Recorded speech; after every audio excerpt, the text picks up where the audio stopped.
Hey everyone, my name is Ugnius, I'm a pianist and educator, and in today's video I'm going to share most crucial practice techniques for Czerny's Etude number 4 from Opus 849. If you're starting this etude, these techniques are a great way to begin. Trust me, you'll want to try these before anything else.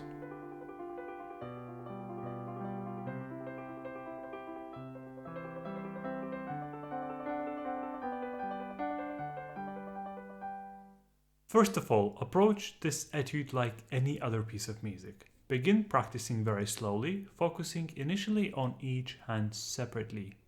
This will allow you to identify and address the unique challenges faced by each hand. Now, while the left hand may appear straightforward, the main challenge lies within the right hand. Now, the right hand will require a specific motion known as circular motion. The circular motion primarily happens in bars 1 to 15.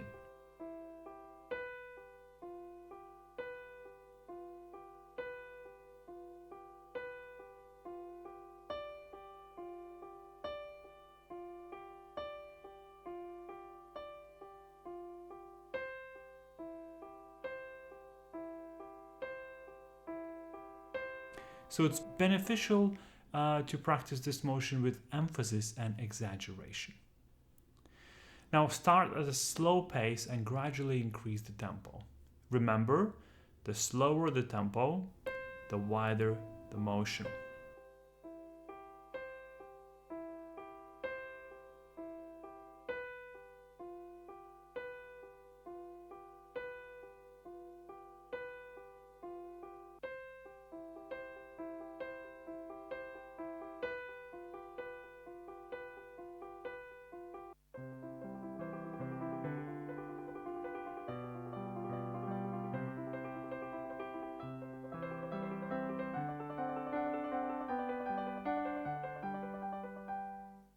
So let's talk about achieving the balance in this piece.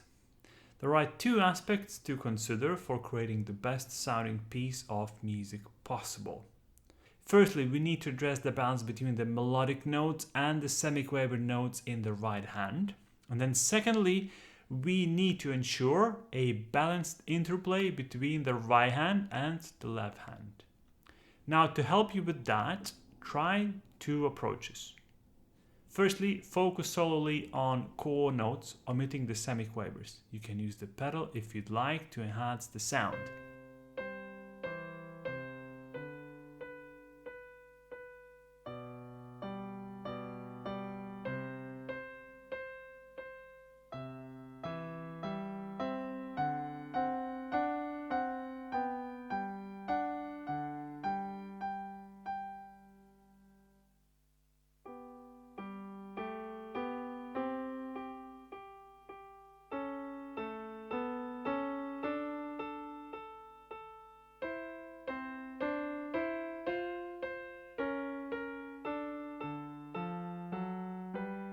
Now, if you're interested in a deeper dive to this etude, check out my website linked down in the description box below.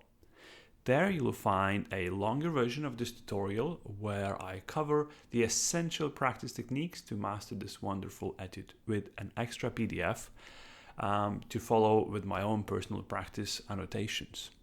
Now, if you have any questions or comments, leave them down in the comment section below. And of course, don't forget to subscribe to my channel for more content. Thanks for tuning in and happy practicing.